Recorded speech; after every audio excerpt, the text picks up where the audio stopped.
बिस्मिल्लाहिर्रहमानिर्रहीम, अस्सलाम वालेकुम माय डियर स्टूडेंट्स। अपने 6 लेक्चर जो कि pressure and deformation in solids का है और चैप्टर नंबर भी आई गेस नंबर 5 है इनफैक्ट, उसमें न्यूमेरिकल रिस्पांस क्वेश्चंस के साथ अंजुम मजीद ख्वाजा आपके सामने हाजिर खिदमत है। डियर स्टूडेंट्स, क्वेश्चन दिया हुआ है, consider a spring with a spring constant 8000 Newton पर मीटर। एक स्प्रिंग है जिसका स्प्रिंग कांस्टेंट के 8000 न्यूटन पर मीटर दिया हुआ है। ये if a force of 500 Newton is applied, अगर फोर्स 500 न्यूटन की अप्लाई हो स्प्रिंग में, what will be the displacement. आपने डिस्प्लेसमेंट जिसको एक्स से जाहिर करते हैं, स्प्रिंग का डिस्प्लेसमेंट मैंने बड़ी तफसील से हुक्स लॉ पढ़ाया था। उसमें मैंने कहा था कि जो एक्सटेंशन होती है उसको एक्स से जाहिर करें। यानी एक्चुअली उसने क्या कहा है कि ये एक स्प्रिंग है, ये एक स्प्रिंग है। आप इस स्प्रिंग में आप फोर्स लगाते हैं, फोर्स कितनी लगाते हैं? 500 न्यूटन की लगाते हैं और इसका ऑलरेडी ये 8000 न्यूटन पर मीटर है। बहुत मैसिव स्प्रिंग है, यानी छोटा मोटा स्प्रिंग नहीं है, अच्छा खासा बड़ा स्प्रिंग है। इतना ज्यादा आपका बड़े स्प्रिंग नहीं स्प्रिंग कांस्टेंट होता है। तो ये कह रहा है कि इसका एक्स की वैल्यू फाइंड करें। स्टूडेंट, हुक्स लॉ में मैंने आपको पढ़ाया था कि जो फोर्स होती है, मैं चले यहां लिख लेता हूं, फोर्स होती है वो के एक्स के इक्वल होती है। ये तो फोर्स हमारे पास 500 न्यूटन है, के हमारे पास 8000 न्यूटन पर मीटर है और ये हमारे पास एक्स जो है वो हमने फाइंड आउट करनी है। तो स्टूडेंट्स, जब मैं एक्स को फाइंड आउट करूंगा तो ये यहाँ क्या हो रहा है, मल्टीप्लाई, वहां जाके इसलिए हो जाना है डिवाइड 8000। तो आप इसको कैलकुलेटर से सॉल्व करें, आंसर मीटर में आएगा। तो आई गेस 0.0625 मीटर इसका आंसर आ रहा है। स्टूडेंट्स, यही आ रहा है आंसर, चेक करें जी। स्टूडेंट्स, मेरे बच्चों ने वेरीफाई किया, यही आ रहा है। अब आपने इसको, चूंकि बहुत छोटी वैल्यू है, इसको सेंटीमीटर्स में अगर कन्वर्ट करना चाहिए, क्योंकि आपकी बुक में सेंटीमीटर में आंसर है, तो 1 मीटर में 100 सेंटीमीटर होते हैं। तो x की वैल्यू आ जाएगी 6.25 cm। ना भी लाएं तो ये आंसर भी बिल्कुल ठीक है। एक बात याद रखें स्टूडेंट्स, बच्चे मुझसे पूछ रहे थे अभी कि सर आपने ये माइनस की वैल्यू यहाँ क्यों नहीं लगाई, क्योंकि आपने तो हुक्स लॉ में यहाँ माइनस पढ़ाया था। स्टूडेंट्स, वो माइनस रीस्टोरिंग फोर्स के लिए था।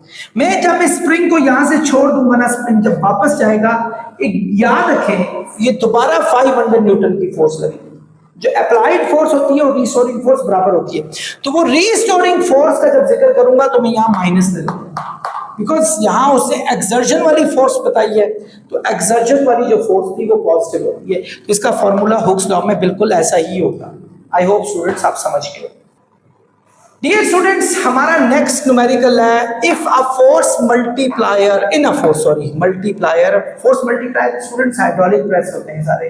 हाइड्रोलिक लिफ्ट्स मैंने आपको समझाई थी, वही है। A small piston has diameter 15 centimetre, यानी ऐसे है, देखो ये हमारे पास है एक, ये स्मॉल पिस्टन है, ये हमारे पास बड़ा पिस्टन है, ये इसका क्रॉस सेक्शनल एरिया है, ये इसका, और इसमें ये पिस्टन का क्रॉस सेक्शनल एरिया।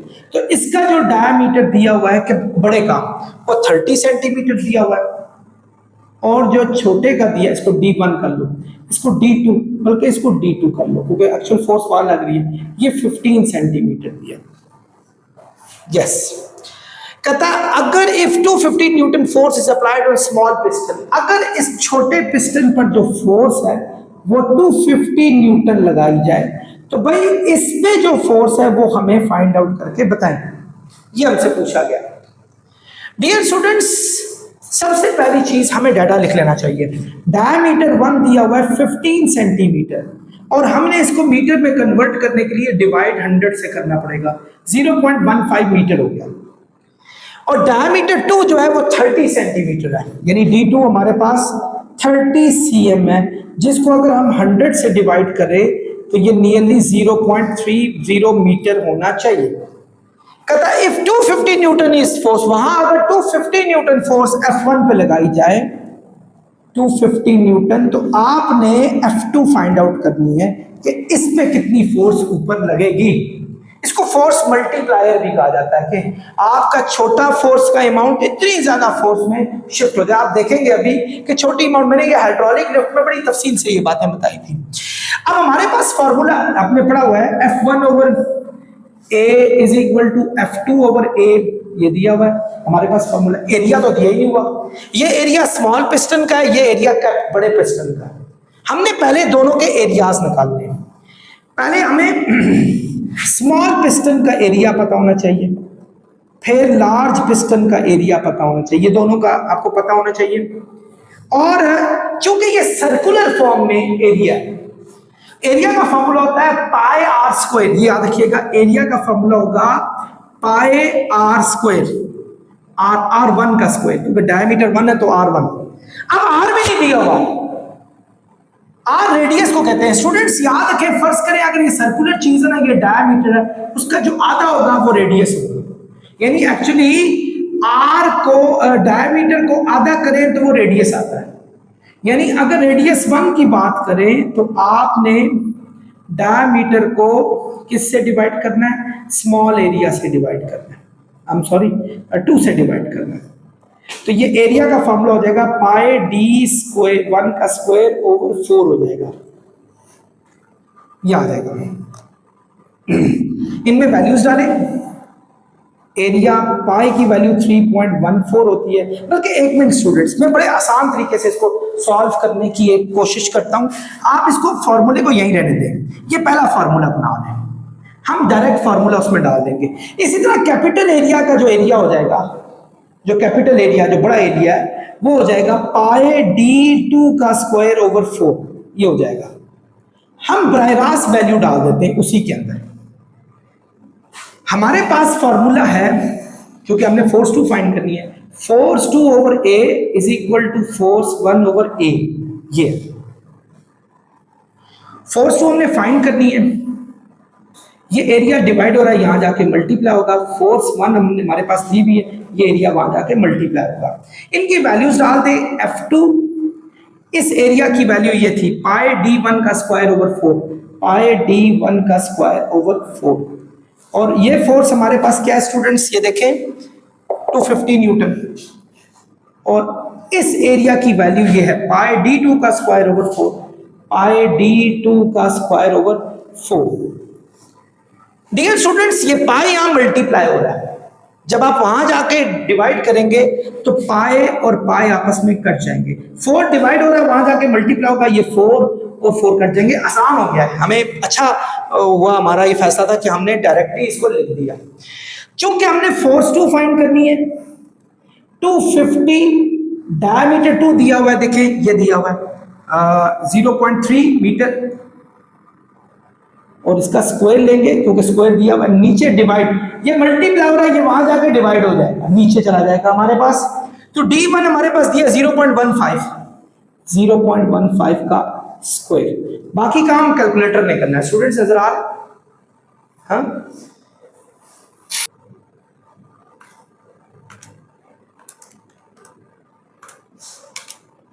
ये आ रहा है स्टूडेंट्स 1000 न्यूटन, 1000 न्यूटन इसका आ गया। तो आपने देखा एक स्मॉल सी फोर्स आपने 250 न्यूटन की लगाई और आपको जो आंसर मिला that is 4 times massive answer. यानी क्यों? ये किसी को फोर्स मल्टीप्लाई करते हैं, यहां पिस्टन बड़ा हो गया था, यहां उसको ज्यादा फोर्स मिली। आई होप स्टूडेंट्स आप लोगों ने ये न्यूमेरिकल अच्छे तरीके से समझ लिया होगा। Dear students, number 3, hydraulic car lifts a car of mass 1000 kg। ये देखें एक हाइड्रोलिक लिफ्ट है, ये देखें यूं है, और इसने क्या किया है कि कार को उठा लिया। ये देखें ये इसका पिस्टन है और ये कार है जो जिसको उठा लिया, ये कार को उठा लिया। ठीक है, इस कार का जो मैस है ना वो 1000 kg है, इसको उठाया। यहां से पिस्टन है छोटा, ठीक है, ये बात उसने की है। देखें ये मैस है, ये मैस है, मैस कितना है 1000 kg। पहले आपको पता होना चाहिए यहां से जो उसने फोर्स बताई हुई है, ये देखें 50 न्यूटन की है, ये 50 न्यूटन की फोर्स है। उसने कहा है कि एक हाइड्रोलिक कार है 1000 kg की इस जगह पर है और फोर्स 50 न्यूटन की उस साइड से लगी है, और फोर्स 50 न्यूटन की अगर इस साइड से लग जाए तो ये कार लिफ्ट हो जाती है। और कार का वजन कितना है, कार पे कितनी फोर्स लगी है ये नहीं बताया, ये हम फाइंड कर सकते हैं क्योंकि मास बताया हुआ कार का 1000। तो ऑब्वियसली इस पे कितनी फोर्स लगेगी जितना कार का वजन होगा, क्योंकि फोर्स और वेट, एक्चुअली वेट एक फोर्स ही होती है, तो किसी को भी उठाने के लिए उसके वेट के बराबर फोर्स रिक्वायर्ड होती है। तो अगर मैं इसकी फोर्स 1 मुझे तो पता चल चुकी है क्या है 50 न्यूटन, और फोर्स 2 जो है स्टूडेंट्स वो आपको वेट के इक्वल होगी, वो mg के इक्वल होगा, और वेट हमारे पास है फोर्स 2, मास है हमारे पास 1000 kg। डियर स्टूडेंट्स मास हमारे पास था 1000 और g की वैल्यू है 9.8 मीटर पर सेकंड स्क्वायर, 10 भी लगा सकते हैं, थोड़ा बहुत आंसर का इशू हो भी सकता है इसमें। तो 9.8 को जब इससे मल्टीप्लाई करेंगे तो 9800 न्यूटन आ जाएगा। ये हमारे पास फोर्स आ गई स्टूडेंट्स, किसकी, इस गाड़ी की फोर्स, ये जो वेट नीचे लगा रही है फोर्स 9800 न्यूटन आ गई। अब स्टूडेंट्स एक बात कि इसने दिया हुआ था रेडियस, स्मॉल पिस्टन का रेडियस 20 सेंटीमीटर दिया, यानी इसका रेडियस 20 सेंटीमीटर दिया, यानी एक्चुअली अगर मैं रेडियस 1 लगा दूं 20 सेंटीमीटर, तो मुझे ये कैपिटल रेडियस जो बड़ा लार्ज रेडियस है इसको फाइंड करना है। स्टूडेंट्स हमारे पास फार्मूला तो आपको पता है, F/A is equal to F/A, F1/A small is equal to F2/A large, capital हमारे पास। तो हमें एरिया तो दिया नहीं हुआ, हम एरिया ये मुझे पता है, स्मॉल का एरिया होता है पाई आर स्क्वायर और लार्ज का एरिया होता है पाई R1 का स्क्वायर और ये पाई R2 का स्क्वायर, ये होगा। ये हमने दो बातें सेव करके रखी। अब हम फॉर्मूला लगाएंगे, हमें पता है F2 बल्कि F1 कर लें पहले, ओवर स्मॉल ए वो वाली साइड इज इक्वल टू होगा F2 ओवर कैपिटल ए, इस साइड वाला होगा जहां कार है। तो इस ए की वैल्यू लगाएं, F1 की वैल्यू वैसे ही 50 न्यूटन है, इस ए की वैल्यू है पाई R1 का स्क्वायर, F2 की वैल्यू लगाएं, ये क्या है हमारे पास 9800 और एरिया है इस साइड का पाई R2 का स्क्वायर, पाई और पाई कट गया, ये आ गया R2। स्टूडेंट्स यहाँ क्या हो रहा है, डिवाइड हो रहा है क्योंकि ये हमने फाइंड करना है, तो आप इसको इस साइड पे ले जाएंगे तो ये 50R2 हो जाएगा, ये R1 क्या डिवाइड हो रहा है वहां जाके ही मल्टीप्लाई हो जाएगा R1 का स्क्वायर। अब इनमें वैल्यूज लगाएं, R1 की वैल्यू तो ये हमारे पास थी 20 सेंटीमीटर, लेकिन हमने इसको मीटर में नहीं लाया, हम इसको डिवाइड करेंगे 100 से तो ये 0.2 मीटर आ जाएगा, 0.2 मीटर। तो आपने ये 50 यहाँ चूंकि मल्टीप्लाई हो रहा है वहां जाके डिवाइड हो जाएगा, R1 की वैल्यू 0.2 लगाएं और 50 को इससे डिवाइड कर दें, तो R2 का स्क्वायर स्टूडेंट्स आ जाएगा, एक कैलकुलेटर से सॉल्व करता हूं, आ गया जी R2 का स्क्वायर आ गया 7.84 मीटर्स में, मीटर स्क्वायर में आएगा। हमने एक्चुअली इसका फाइंड करना है दोनों साइडों पे स्क्वायर रूट, यानी इधर भी स्क्वायर रूट 7.84 का भी स्क्वायर, ये तो कट गया। R2 की वैल्यू हो जाएगी स्क्वायर रूट ऑफ 7.84, ये मेरे पास आ जाएगा 2.8 मीटर्स इसका होना चाहिए। हमें इसको सेंटीमीटर में भी लाना पड़ा तो ला सकते हैं, आपको 100 से मल्टीप्लाई करना पड़ेगा, तो ये अगर आप इसको 100 से मल्टीप्लाई करें तो ये हमारा आ जाएगा 280 सेंटीमीटर, ये इसका रेडियस आ जाएगा। आई होप स्टूडेंट्स आप लोगों ने इसको समझ लिया होगा।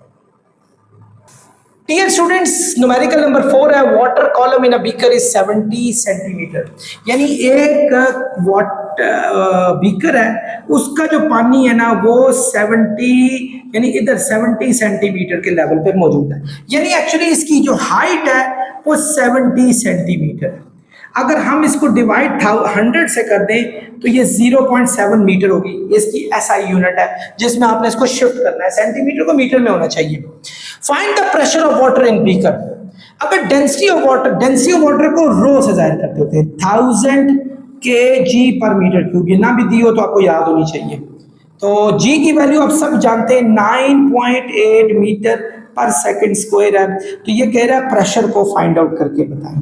स्टूडेंट्स प्रेशर होता है रो जी एच। रो हमारे पास क्या है 1000, जी की वैल्यू 9.8 और हाइट दी हुई है हमारे पास 0.7। प्रेशर इन दोनों को मल्टीप्लाई करें स्टूडेंट्स, दिखाएं मुझे कैलकुलेटर, मैं फाइंड आउट कर लेता हूं। ये देखिए मेरे पास कैलकुलेटर है, 9.8 मल्टीप्लाई 0.7, ये आ जाएगा 6.86 और ये 1000 है। 1000 को किलो भी कह सकते हैं स्टूडेंट, 1 किलो 1000 के इक्वल होता है। तो मैं कह सकता हूं प्रेशर 6.86, इस जगह पे किलो लगा दूं और प्रेशर की यूनिट होती है पास्कल। तो आपका आंसर आ गया 6.86 किलो पास्कल। वरना आप एक काम और भी कर सकते हैं, इसको इससे मल्टीप्लाई कर लें तो 6860 पास्कल आ जाएगा। सो आपकी मर्जी है, आप किलो पास्कल में लाएं या 6.86 किलो पास्कल में लेकर आए। I hope you understood this. Dear students, last numerical है, प्रोबेबली लास्ट है स्टूडेंट्स। यस स्टूडेंट्स कह रहे हैं बिल्कुल। How much force should be applied on an area of 20 centimeter square. 20 centimeter square पे कितनी फोर्स लगानी पड़ेगी to get a pressure of 4500 pascal. अगर आपको प्रेशर 4500 पास्कल चाहिए, देखने में बड़ा आसान सा क्वेश्चन है, लेकिन बच्चे यहाँ एक मिस्टेक कर जाते हैं। 20 सेंटीमीटर स्क्वायर, आपकी ये यूनिट मीटर स्क्वायर में होनी चाहिए, सेंटीमीटर स्क्वायर में नहीं होनी चाहिए। अगर आपने फॉर्मूला लगा दिया प्रेशर का और ये वैल्यू लगा दी, एब्सोल्युटली रॉन्ग। इसके लिए आपको डिवाइड करना पड़ेगा, सेंटीमीटर को मीटर में लाने के लिए 100 से डिवाइड करते हैं, लेकिन चूंकि ये सेंटीमीटर का स्क्वायर है, इसको मीटर स्क्वायर पे लाने के लिए 100 के स्क्वायर से डिवाइड करते हैं। तो ये आ जाएगा 0.0020 मीटर स्क्वायर। यस, ये आ गया हमारे पास, क्योंकि इससे 4 जीरो आएंगे, 1 2 3 4, यस ये आ जाएगा हमारे पास। अब हमने फोर्स फाइंड करनी है, कितनी फोर्स चाहिए होगी। स्टूडेंट्स फोर्स का फॉर्मूला होता है, प्रेशर का फॉर्मूला होता है F/A। ए डिवाइड हो रहा है स्टूडेंट, जब उसको वहां ले जाएंगे तो फोर्स हो जाएगी PA के। ये A डिवाइड हो रहा है, यहां जाके मल्टीप्लाई हुआ, F = PA आ गया। P क्या है स्टूडेंट्स हमारे पास 4500 और एरिया हमारे पास दिया हुआ है 0.002। 1 2 3 9 न्यूटन। स्टूडेंट्स चेक करें आंसर ठीक है। यस स्टूडेंट्स की तरफ से हामी होगी, खत्म हो गए न्यूमेरिकल्स। यस न्यूमेरिकल्स अपने इख्तिताम को पहुंचे। तो यूं स्टूडेंट्स आज ये चैप्टर अपने इख्तिताम को पहुंचा। इसके सारे लेक्चर्स आपके इस मेरे चैनल में मौजूद हैं, आप उसको अच्छे तरीके से देखें। अगर आप समझते हैं कि कोई चीज़ की इंप्रूवमेंट की ज़रूरत है, लाजमी बताएं। चैनल को सब्सक्राइब करें, लोगों बच्चों में शेयर करें। और अगर आपके माइंड में कोई क्वेश्चन पॉप इन हो रहा है तो मेरा एक लिंक है यहाँ व्हाट्सएप का, वहाँ आप चैनल पे भी डिस्कस कर सकते हैं। तो खुश रहें स्टूडेंट्स, अपने खर्चे पे खुश रहें और मेहनत से पढ़ें। अस्सलाम वालेकुम।